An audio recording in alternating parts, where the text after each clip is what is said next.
ఆత్మ సహచరులు చాప్టర్ 18 ఇంటికి చేరే మార్గం అన్వేషణ. పునరుత్థానం పొందిన మేము ఆనందంతో విమానంలో ప్రయాణిస్తున్నాము. లెస్లీ చనిపోలేదు. ఆమెను కొండ పక్కన ఖననం చేయలేదు. ఆమె నాతో పాటు పౌర్ణిమ నాటి నిండు జాబిలిలా నా ప్రక్కన ఉంది. ఇది స్వప్నం కాదు. ఆమె చనిపోయిందనుకుని కొన్ని నెలలు తరబడి ప్రత్యామ్నాయ కాలంలో దుఃఖించడమే స్వప్నం. నీవు లేని క్షణాన నాకు ఈ ప్రపంచం ఆగిపోయినట్లనిపించింది. ఆ సమయంలో నీవెక్కడున్నావు? ఆమె ముఖాన్ని స్పర్శిస్తూ ప్రశ్నించాను. ఆమె ఆనంద భాష్పాల మధ్య నవ్వుతూ, నేను మీతో పాటే ఉన్నాను. విమానం నీట మునిగినప్పుడు నా దేహాన్ని కాక్పిట్ నుంచి బయటకు లాగడాన్ని చూసినప్పుడు నన్ను నేను నమ్మలేకపోయాను. అప్పుడు నేను మీ పక్కనే ఉన్నాను, కానీ మీరు నన్ను చూడలేకపోయారు. అప్పుడు మీరు చూడగలిగింది కేవలం నా భౌతిక దేహాన్ని మాత్రమే అంది.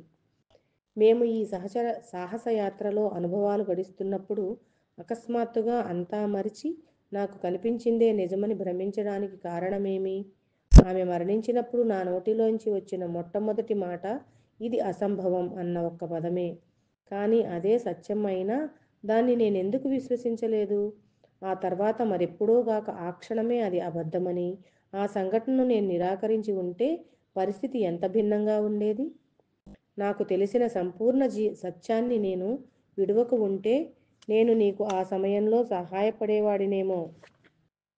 ఆమె తల ఊపుతూ, విమాన ప్రమాదంలో నేనేమి చూశానో దానిపై మీ అంతర్దృష్టిని కేంద్రీకరించకపోవడం నిజంగా ఒక మాయాజాలమే. ఆ తర్వాత మిమ్మల్ని ఆవరించి ఓ బలమైన వేదనావేష్టనం ఏర్పడింది. నేను దానిని ఛేదించలేకపోయాను. నేను మరింత త్వరగా చురుకుగా వ్యవహరించి ఉంటే మీరు ఆ స్థితిలోకి వెళ్ళనీయకుండా కాపాడేదాన్నేమో అంది. కర్మ, అదో పరీక్ష లాంటిది. నేను దానిలో ఉత్తీర్ణులను కాలేకపోయాను. లేదు, మీరు ఉత్తీర్ణులయ్యారు. మీకు గోచరమవుతున్న దృశ్యాలన్నింటి నుంచి మీ దృష్టిని మరలించుకొని చివరిలో ఏకాగ్రతతో విమానం థ్రాటిల్ని లాగారు. ఆ కల్పన నుంచి మనల్ని తిరిగి ఇక్కడికి మీరే తీసుకొచ్చారు. అదంతా మీ ఆత్మశక్తి వల్లే సంభవించింది. ఈ నిజాన్ని మీరు స్వీకరించండి. మీరు నిజంగా విజేతలే. నేను మీతో చాలా చెప్పాలి. ఈ సంఘటనలన్నీ ఓ గంటకాలం పాటు జరిగినా చెప్పాల్సింది మాత్రం చాలా ఉంది. ఏమిటి? అంతా ఓ గంటలోనే జరిగాయా? కాదు, 3 నెలల 1 వారం గడిచింది ఇప్పటికి అన్నాను. లేదు రిచి, మహా అయితే ఓ గంటన్నర అంతే. ఆమె ఆశ్చర్యంతో నా వైపు చూస్తూ మాట్లాడసాగింది. నేను ఇక్కడి నుంచి వెళ్ళిన తర్వాత రోనీని కలిశాను. అతను చనిపోయాడంటే ఎవ్వరూ నమ్మరు. ఇంతకు మునుపు ఎలా ఉన్నా మనం త్వరలోనే కలుస్తామని అతనే ధైర్యం చెప్పాడు. విమాన ప్రమాదం తర్వాత ఓ దివ్యమైన కాంతి కనిపించింది. మరణాన్ని గురించి వివరించే పుస్తకాల్లోలాగే అంతా జరిగింది. నాకు అంతా అయోమయంగా ఉంది. మా ఎడబాటు కాలం నాకు 3 నెలలు అనిపిస్తే తనకేమో అంతా గంటన్నరలో అయిపోయిందంటోంది. నిజానికి ఎంతకాలం పాటు జరిగింది? అదో బహుసుందరమైన ప్రదేశం రిచి. నీకోసం కాకుండా మరొకరి కోసమైతే నేను అసలు తిరిగి వచ్చేదాన్నే కాదు అంటూ ఓ క్షణం ఆగి, ఇప్పుడు చెప్పు.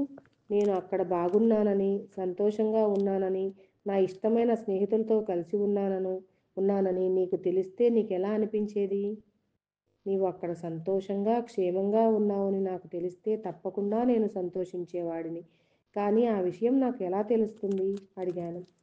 నీవు దుఃఖ సముద్రంలో మునిగి ఉండకపోతే మనం ఇరువురము సంభాషించుకునేవారము. మనం ధ్యానంలోనో స్వప్నంలోనో కలిసేవారం. కానీ నీ అంతులేని ఆవేదన మనల్ని నిజంగా దూరం చేసింది. ఈసారి ఇంకెప్పుడైనా ఇలాంటిది సంభవిస్తే నీవు చెప్పింది తప్పకుండా గుర్తుంచుకొని తగు విధంగా ప్రవర్తిస్తాను. ఏది ఏమైనా నీవు పైలోకాలలో క్షేమంగానే ఉన్నావని తలుస్తాను. నీవు అలాగే ప్రవర్తించాలి సుమా, చెప్పాను. ఆమె తల ఊపుతూ, ఈ సంఘటనల నుంచి మనం నేర్వవలసింది చాలా ఉంది. ఎన్నో చిక్కు ప్రశ్నలకు సమాధానాలను వెతుక్కోవాలి.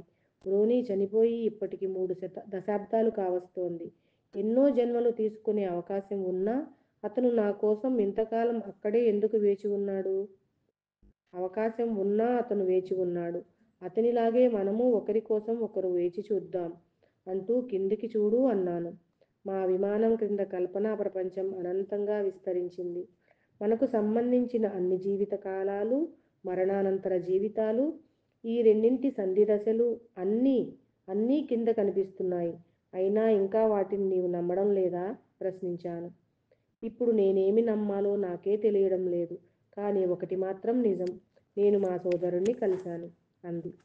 ఇంతవరకు ఏమి జరిగిందో ఆ సంఘటనలను ఏర్చి కూర్చి సరిచూసుకుంటున్నాం. వాటిలో కొన్నింటికి అర్థం లేకపోయినా ఎన్నో సంఘటనలు మమ్మల్ని ఆలోచింపచేసేవిగా ఉన్నాయి. అదంతా నిజంగానే జరిగినట్లు అనిపించింది నాకు. నేను ఆత్మరూపంలో లేను. గోడలలో నుంచి తలుపుల్లో నుంచి నడిచి వెళ్ళలేదు. నా చుట్టూ ఉన్నవారు నన్ను చూస్తూనే ఉన్నారు. నేనెవరో మన ఇరుగు పొరుగు వారికి తెలుసు. మన ఇల్లు కూడా అదే అని చెబుతూ ఆ ప్రదేశం గురించి సింహావలోకనం చేసుకున్నాను. అది అంతా సుపరిచితమైన ప్రదేశమే, కానీ ఏదో మరికొంత ప్రత్యేకత ఉంది. అదేంటో ఆ 3 నెలల కాలంలో నేను గుర్తించలేకపోయాను. కానీ ఇప్పుడు ఆలోచిస్తే అస్పష్టమైన తేడా ఏదో ఉందనిపిస్తోంది. ఇక మన కారు పాత క్రిస్లర్ కాదు, అది చెవర్లెట్. మరి ఇది అసంగతంగా ఉంది కదా.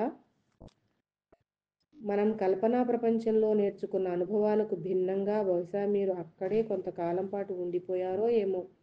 ఒకవేళ మనం అక్కడే పుట్టి పెరిగి పెద్దవారమై ఉంటే ఇలా కల్పనా ప్రపంచంలోనికి బయటకు దూకటం తెలిసి ఉండకపోతే అదే నిజమైన ప్రపంచమని, అక్కడ 1976 మోడల్ చెవర్లెట్ కార్లు తప్ప వేరే ఉండవని, అది తప్ప ఇంకా వేరే ప్రపంచమే లేదని భావించేవారం కదా అంటూ లెస్లీ నా వైపు చూసి, ఒకవేళ ఆ ప్రపంచంలో నేను గాని మరణించి ఉంటే మీరు దుఃఖించేవారేనా? మనం తిరిగి కలవడానికి సాహసించేవారేనా? మరణం అన్నది నిజంగా లేదని నమ్మేవారేనా అని ప్రశ్నించింది. ఎంత మంచి ప్రశ్న! అయినా దీనికి నా వద్ద సమాధానం లేదు. కల్పనా ప్రపంచం నుంచి మనం ఎంతో నేర్చుకున్నప్పటికీ ఇదంతా మనం సృష్టించుకున్నదే. నా మరణం, నీ దుఃఖం, ఇదంతా మనకు మనమే ఈ కల్పనా ప్రపంచంలో సృష్టించుకున్నాం రిచీ అంటూ లెస్లీ కింద కనిపిస్తున్న అల్లికలను చూపుతూ, మనం ఈ గజిబిజి అల్లికలలో చిక్కుకోలేదు కదా. మరణాన్ని అధిగమించడానికి మనం ఎంత కష్టపడ్డామో ఇక్కడి నుంచి బయటపడేందుకు కూడా అంత కష్టపడాలా? మేము ఒక అతి క్లిష్టమైన పరీక్షను విజయవంతంగా పూర్తి చేసుకుని ఇద్దరం క్షేమంగా తిరిగి కలవడం చాలా సంతోషంగా ఉంది. మా ఇద్దరి మనసులోనూ ఇప్పుడున్నది ఒకే ఆలోచననే. అదే, ఇక్కడ ఇంకేదో జరిగేలోపు మేము మా ఇంటికి చేరుకునే మార్గం కనుగొనాలి. లియోనారా ఏమి చెప్పిందో గుర్తుందా? ఈ కల్పనా ప్రపంచం అనేది మానసికమైంది. ఇక్కడి నుంచి మీరు తిరిగి ఇంటికి చేరుకోవడం అనేది ఆధ్యాత్మికమైనది. మిమ్మల్ని నమ్మకంతో మార్గదర్శనం చేసుకోండి అని చెప్పింది కదా. గుర్తుంది అంది లెస్లీ. మనల్ని ఆత్మవిశ్వాసంతో మార్గం వెతుక్కోమని చెప్పింది కదా. మరి మనం ఇంటికి చేరకుండా ఇంకా ఇక్కడే ఎందుకున్నాము? లియోనారా చెప్పింది నమ్మకంతో మార్గదర్శకం చేసుకోమని కాదు. ఆమె చెప్పింది ప్రేమతో. మనల్ని మనం ప్రేమతో మార్గదర్శనం చేసుకోమంది. Thank you.